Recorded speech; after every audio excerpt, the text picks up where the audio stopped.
Demikian. Iya. Ini masalah pembelian buah masih hijau. Dulu kan saya masih ingat tuh tahun 80-an kan pada punya buah dia 5 paling diborongin ya. Nah itu udah diborongin sama pulang sini lah, arah si A. Iya. Sama bapak saya masih tepung nih, dibayarin sekian. Masih apa? Dibayarin satu pohon deh, diborong.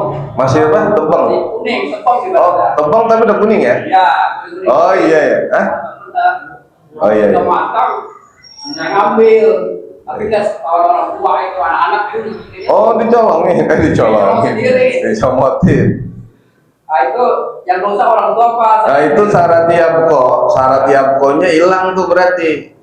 Syarat utuhnya hilang. Tadi kan boleh asalkan utuh. Katakanlah udah kelihatan nih.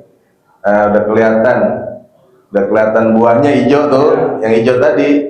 Itu dengan syarat Bantu subscribe ya Kak, dan aktifkan notifikasinya. Kering satu itu wajar kalau itu mah. Itu kayak orang beli pisang, ada yang kan ada yang segini-gini tuh ya. Itu masih ditimbangkan secara syariat masih sah karena lebih banyak yang jadi, ya kan? Kalau kita beli pisang tuh kan pasti yang apa sih namanya tuh yang kecil-kecil tuh, itu kan pasti ngikut ya. Ngikut, bang ini berapa duit? Sama segitu yang sekalian tuh yang pentil-pentilnya. Nah, kalau sedikit itu menurut mizanus syar'i ya dia sah. Nah, tergantung juga ini nyolongnya tadi. Kalau nyolongnya tiap hari, tapi kalau nyolongnya katakanlah dicomotnya dikit itu tidak mengurangi mizan syar'i, tadi nggak apa-apa. Karena kan buat dia, mungkin udah dibayar yang ini tidak kelihatan gitu. Berapa banyak ngambilnya itu? Ya, anak-anak kalau bisa main layangan gitu. Oh anak-anak berarti banyak ya? Wah. Itu ganti tuh, berarti ada gantinya ntar tuh. Tapi sudah diborongin, udah kita sikat aja. Waduh, iya. Yang enak kok belum diborongin, tadi comot dulu. Itu tadi syarat bakonya, syarat utuhnya hilang, berarti nggak sah itu kalau memang diambilnya banyak lah, ya. Anak-anak, ayo kita comot, dironggotin, dipotek-potekin lah banyak juga ini. Itu berarti harus ganti. Kalau diganti sah ya, tapi kalau nggak diganti jadi nggak sah. Iya. Ini sering kali pohon buah suka nyebrang ke karangan orang atau jalan. Iya. Ini apa player-player ini juga yang nyapin rumah orang sebelah. Nah, ketika berbuah, boleh nggak kita main ambil aja yang di jalan juga tuh? Kadang main petik aja saat itu jadi haram terus subhat.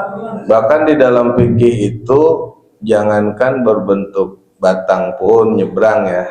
Kan kaidahnya gini, kalau pemilik satu pohon nyebrang ke tetangga, maka yang nyebrang itu milik tetangga, atau nyebrang ke jalanan umum, berarti yang itu punya misalnya nyebrang jalanan nih, udah gitu yang nyebrang banyak buahnya lah, yang di rumah dia daun doang. Nyesel dah ya. Itu milik umum pak, diambil nggak apa-apa pak, itu nggak dihad, itu artinya nggak dihisap. Kita ngambil nih buah yang keluar pagar, ya yang keluar pagar itu nggak dihisap. Kalau tetangga berarti itu hak tetangga. Jangan sampai terjadi kericuhan gara-gara tetangga dapat keleang, buahnya kagak boleh, berantem tuh. Makanya hukukul jiran berlaku, hak bertetangga. Kalau pekarangan tetangga itu milik tetangga, pekarangan kita milik kita, itu hukukul jiran diatur. Nah, sehingga apabila orang misalkan miara kambing, dia nyebrang ke tempat tetangga, punya siapa? Kecilan dikit ayam dah. Itu sampai dulu suka sering tuh pak. Jadi cuman maksud saya toleransi. Kalau kita kan nggak bisa paksain begitu, karena itu kan syariat Islam. Katakanlah kalau kita pakai syariat tapi toleransinya gede juga. Yang pertama balikin dulu pak ayam orang. Ini ayam pok ke rumah saya ya. Saya kasih tahu nih pak, jangan sampai datang lagi nih ayam ke rumah saya lagi. Nah, jangan dulu. jadi datang lagi kedua nih, tuh Pok, saya udah bilangin ya. Nah, pas begitu 3 kalinya nggak ada urusan, ya, tahu-tahu mateng aja. Tapi paroin Pak, maksud saya gitu. Pok nih, wah apa nih, ayam kampung Pok. Waduh, alhamdulillah nih ya. Ya alhamdulillah gimana orang ayam lu Pak. Ya, mestinya begitu Pak. Kalau Pak peternakan nyebrang ke rumah orang maka menjadi milik tetangga. Itu hak bertetangga. Jangan tetangga tahu-tahu ubinnya kotok, lancung ya, bukan punya dia. Itu salah tuh Pak. Ya, namanya hukukul jiran. Ada hukukul jiran, ada hukukul jiran. Ada yang bertoleransi sama tetangga, ada yang menyakiti tetangga. Dan itu termasuk adalah hukukul jiran, itu termasuk dosa besar. Termasuk dosa besar adalah menyakiti atau melanggar hak bertetangga. Kaidahnya begitu Pak. Di fikih itu diakui Pak. Umpamanya ada ayam nyebrang ke rumah kita, nyari makan itu patok-patok kambing, kita punya rumput, dimakanin sama dia tuh, bawa Pak ke belakang, diapain? Balikin dulu nih, saya kasih tahu Pak, ini hukumnya begini ya, hukumnya begini nih Pak. Makanya kalau punya piaraan iya dong, yang seenak-enaknya digenteng orang. Ada yang tidur di genteng orang ya? Ada. Bocah malam-malam hilang atuh. Ayam gua mana nih? Ya taruh di genteng orang. Berak. Kita mau sembahyang cerot aja. Wah, gara-gara nih ayam nih. Besok jangan coba-coba lagi lo berakin lagi. Malam Selasa hilang. Ya kan? Gitu aja Pak. Kalau pengen tidak jadi keributan dia tanya, lu lihat ayam gua kagak? Kagak. Bapak tahan. Terus kenyang ya. Gitu Pak RT. Ini kan kebetulan namanya Pak RT ya. Kan beliau Pak RT ya. Itu dasar hukumnya Pak RT. Jadi untuk menjaga kerukunan hukukul jiran namanya. Ya. Saya tanya Tat. Ya. Kalau jual beli tanah nih Tat ya. Nah di situ ada pohon yang berbuahnya udah mau matang nih. Nah itu pertanyaan yang pertama nih, itu kalau misalkan hiarnya itu ditunda, nanti dah nunggu sampai saya panen. Itu kan harusnya 3 hari itu kalau hiar ya. Itu kalau seperti itu bisa bebas nggak waktunya? Terus keduanya misalkan udah bayarin aja dulu, itu buahnya milik yang beli tanah apa masih yang? Nah, jadi kalau sama itu tadi, kita jual tanah ada pohonnya, jual pohon ada buahnya. Jadi ketika kita beli tanah nggak boleh tuh yang punya, Pak maaf ya tanah harga segini, terus pohon harganya segini, nggak boleh, memisah-misah. Misalkan dia jual as-sajaru samroh, as-sajaru asroh, Pak saya jual pohon ini harganya 10, buahnya dinarun. Buahnya 1 dinar, itu dipisah begitu nggak boleh, namanya riba. Berarti lu ngambil untung dong dari buah ya. Jadi yang boleh, yang sah adalah jual pohon ada buahnya. Sama itu jual tanah ada pohonnya. Pohonnya ada buahnya, itu udah milik siapa? Milik yang beli tanah itu banyak Pak. Ini pertanyaan Bang Prof, banyak itu terjadi. Daerah-daerah banyak tuh. Jadi dia beli tanah tapi pohonnya ditebang dia bawa juga, nggak boleh. Nggak boleh. Kalau dia kan nggak boleh itu. Ya. Jadi kalau beli tanah plus sama pohonnya, gitu. Apa yang ada di dalam itu ya? Iya betul. Apa yang ada di situ. Kalau mau jangan dijual dulu tuh. Jangan dipasarin dulu, tebang-tebangin dulu, polos. Rumah angkut-angkutin dah tuh, jual kebun kosong intinya ya. Nah itu jadi otomatis Pak ya, jangan saya jual tanah tapi rumah yang itu punya saya ya, nggak boleh itu dipretelin ya. Pretelin seperti tadi gambarannya, jual pohon 10 dinar, wasamratuhu dinarun, tapi buahnya 1 dinar, itu nggak boleh. Hah? Oh iya, tetap yang juragan empang. Di empang ya, karena itu tadi nggak boleh menjual ikan di dalam kolam. Jadi jualnya apanya? Iya, jual tanah ada empangnya, terus ada ikannya, atau tidak ada ikannya, yaitu milik yang beli. Karena itunya udah nggak dihitung dah tuh, ya, yang tadi nggak dihitung. Ustaz, Iya. gini Ustaz, saya sering ngeliat nih orang beli buah-buahan, taruh dah buah-buahan duku. Iya, betul. Belum dibeli 1 kilo, tapi nyobainnya kebanyakan Ustaz. Iya. Nah, udah gitu di kiloin ya, nomor lagi nih, ini bang, tambahin lagi bang, lauk gitu. Iya. Susah nggak Pak Ustaz? Jadi gini, kalau emang itu kan dia beli bukan sedekah ya. Jadi ini orang jual bukan ahli sedekah. Ya kan ketahuan itu dijual duku. Bukan sedekah Pak. Kalau itu kan tadi nyomot sedekah. Jadi semua yang ada itu jual. Makanya barang jualan namanya mabe. Ini barang jualan. Makanya kalau mau halal buka tester. Ya. Jadi yang beli, yang jual bikin tester, ini tester, ini jual, ya. Kalau nggak digitu mencomot emang manis bang, manis bu, yang bener comot atuh celep. Oh, ini mah apa manis orang gede bang, coba yang sedang comot lagi, udah 2 tuh. Maka kaidahnya ketika dia beli kiloin dulu, kurangin 3 tuh. Itu juga udah mepet namanya.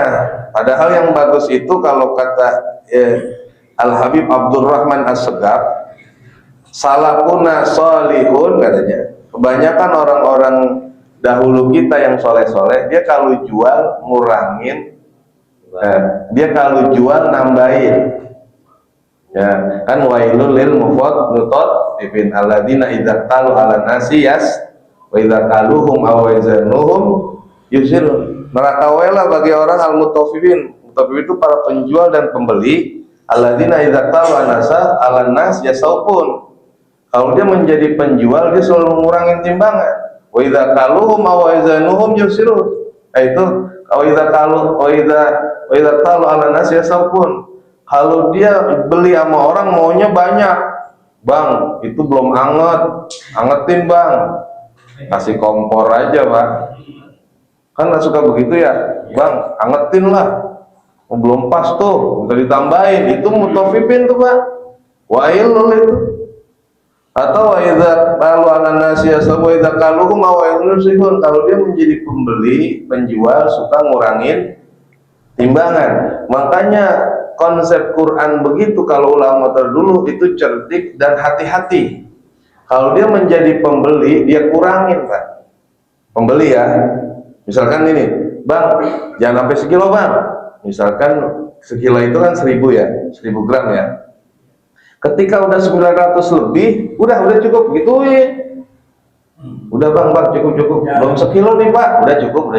Tuh, halal nggak? 1000% halal. Orang nggak sampai sekilo.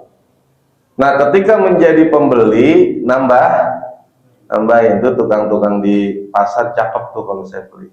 Misalkan, Bu, beli seperempat, udah seperempat ya timba tuh, cetet. Dia suka nambahin kan? Comot lagi dikit ya, barang beberapa biji, barang berapa batang cabai, ditambahin. Itu pembeli yang benar, penjual yang, kalau ada orang beli dia tambahin. Kalau kita kan kebalik tadi, bener kan? Kali kayaknya dia juga nih modelnya. Jangan bang, tobat besok. Jangan, emang kebiasaan jelek itu tuh. Nyobain celemut, nyobain celemut. Gila nyobainnya mangga atuh, ya kacau. Gila cuma 3, cobain atuh. Ya jangan meres orang itu. Jadi itu disebut wailul lil mutaffifin alladzina idza talu ala nasi yastaufun. Bang, kurang bang, angetin bang. Tambahin apa bang? Tuh lemes. Namanya apa? lemes. Yang ada Bapak beli kira-kira setengah kilo baru 460, 470, katakan 490, berhenti Bang. Udah cukup. Kalau enggak untungnya udah pas kilo nih, gede-gede, cari yang atau kecilan dikit, terus udah halal buat 1000% tuh Pak. Nggak bisa Bapak dibilang agak halal, nggak bisa. Itu udah 1000%. Sama orang jual juga nambah. Cuman tahu diri yang ditambahin jualan apa dulu. Kalau jualan durian, Bang, orang kata kiai saya, kata ustaz saya, kalau jadi penjual yang bagus tambahin. Jualannya apa? Mangga. Terus mangga kalau nambahin atu udah berapa? 5 ya tempat. Kira-kira itu yang biji-bijian itu kalau dirasa-rasa kita beli apa, beli toge, beli apa nih, kira-kira kalau belum sampai yang kita mau beli setengah kilo 490, 480 udah berhentiin Pak, udah biarin Bang, biar gitu 1000%. Ya, kholas cukup ya Pak. Wow, ya. Saya nanya yang lain begini ya. Dia kan hubungan besok Jumat. Iya. Insya Allah 1 Muharram. Iya betul. Ya. Iya. Rasul kan melarang hambanya puasa hari Jumat. Tok hari Jumat ya. Oh iya betul Ya. betul. Kecuali didahulukan dengan hari Kamis misalnya, atau diiringi dengan hari Sabtunya. Kalau semata-mata puasa hari Jumat itu Rasul melarang. Nah, sehubungan besok ini 1 Muharram jatuh hari Jumat, jadi ada sababnya ya. Iya betul. Kalau kita puasa hari Jumat saja itu boleh nggak Ustaz? Ya, termasuk yang puasa yang dimakruhkan ya, makruh ya. Artinya makruh berarti nggak dapat pahala sunnah. Yaitu puasa tunggal pada hari Jumat, tunggal pada hari Sabtu, tunggal pada hari Minggu. Ya, tunggal berarti ya. Tunggal itu berarti nggak digandeng. Berarti kalau puasa Sabtu digandeng Minggu boleh. Puasa Sabtu digandeng Jumat boleh, puasa Jumat digandeng Kamis atau digandeng Sabtu boleh, mesti gandengan dia Pak. Cuman maksud saya begini, kalau dalam bulan Muharram itu yang yang Nabi sabdakan bahwa sesungguhnya kata Allah Ta'ala dalam hadis kursi, sesungguhnya aku muliakan 10-10, 10-nya 10 gitu, 10-nya 10. Pertama 10 akhir Ramadan, 10 daripada awal bulan haji, kemudian 10 daripada Asrul Dzulhijjah, Asrul Muharram yang namanya Asyura. Jadi maksud saya nih, nggak sama kalau Muharram, mesti dari tanggal 1 sampai tanggal 10 puasanya. Kalau haji ya. Ya, tapi kalau Muharram nggak dari 1 sampai 10 haji. Maka fokusnya di Asyura. Itu maksud saya. Tapi Asyura itu ada Tasu'a sebelumnya. Tanggal 9. Jadi 9-10 aja kita fokusnya nih. Ya silakan mau dari tanggal 1 sih silakan aja. Ya tapi maksud saya kalau dari sisi penilaian hadis yang Nabi bilang bahwa aku muliakan 10-nya 10. Asrul Usri namanya. 10 dalam 10, maksudnya yaitu 10 akhir Ramadan. 3-10 namanya. 3-10 itu berarti 10 dalam setahun ada 3 yang dimuliakan, 10 akhir Ramadan, 10 awal bulan haji, dan 10 Yaumul Asyura, yaitu puasa tanggal 10 bulan Muharram. Cuman 10 bulan Muharram itu puasanya kaum Yahudi, Bani Israel maksud saya, Bani Israel yang Nabi Musa diselamatkan kan pada tanggal 10 nyebrang laut. Maka umat Nabi Musa pada puasa. Kata Nabi, ana ahaqqu bi Musa. Kalau memang Musa itu menguasai tanggal 10, saya lebih pantas untuk menguasai daripada Musa. Makanya Nabi puasa tanggal 10. Cuman Nabi ada hadis begini. Ya, kata Nabi, idza baqiya alayya qabilun la sumanna tasu'a atau tasi'a. Kalau saya masih ada umur tahun depan, saya puasain tanggal jadi 9 tuh puasanya Nabi, 10 puasanya Nabi Musa. Makanya kita kudu umat Nabi puasa berapa hari?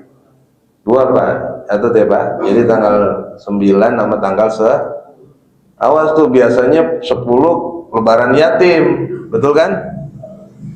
Lebaran? Mau saya, bapak-bapak ngadain lebaran yatim, panitia ngadain lebaran yatim, tapi tanggal 10-nya puasa. Jangan ngadain Asyura kagak puasa. Ngadain lebaran doang kagak puasa. Makanya ngadainnya malam aja Bang Pigi, jadi kita nggak puasa ya. Tanggal 9 Nabi nggak ada petir saja. Tapi dia namanya azami, iya betul, dia nggak sempat puasain, tapi lau baqiya alayya qabilun la asuman nataswa.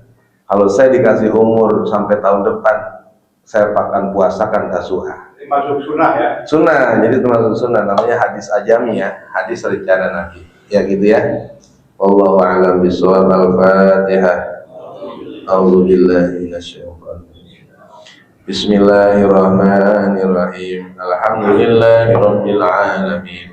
Ar-Rahmanir Rahim. Maliki yaumiddin. Iyyaka na'budu wa iyyaka nasta'in. Ihdinas siratal mustaqim. Shiratal ladzina an'amta 'alaihim ghairil maghdubi 'alaihim waladdallin.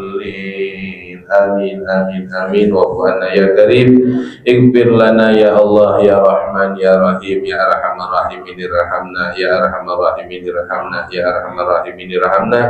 Allahumma inna nas'aluka bihaqqil Fatihatil muazzamah wa sab'il masani an taftaha lana bi kulli khair wa an tatafaddala alaina bi kulli khair wa an taj'alana min ahli ilmi wa ahli khair. Allahumma aghnina bil ilmi wa zayyina bil hilmi wa akrimna bit taqwa wa jamilna bil afiyah. Allahumma anfa'na bima 'allamtana wa 'allimna ma yanfa'una warzuqna 'uluman yanfa'una wa la tuzigh qulubana ba'da idh hadaitana. Da'wahum bi subhanakallahumma tahiyyatuhum biha salam wa akhiru da'wahum alhamdulillahi rabbil alamin. Demikianlah pelajaran yang baru disampaikan oleh guru kita. Mudah-mudahan kita dapat memahaminya dan dapat mengamalkannya untuk kehidupan kita sehari-hari. Amin. Amin. Dari saya mohon maaf. Wassalamualaikum warahmatullahi wabarakatuh. Waalaikumsalam warahmatullahi wabarakatuh. Bismillahirrahmanirrahim. Haji Anar sehat ya.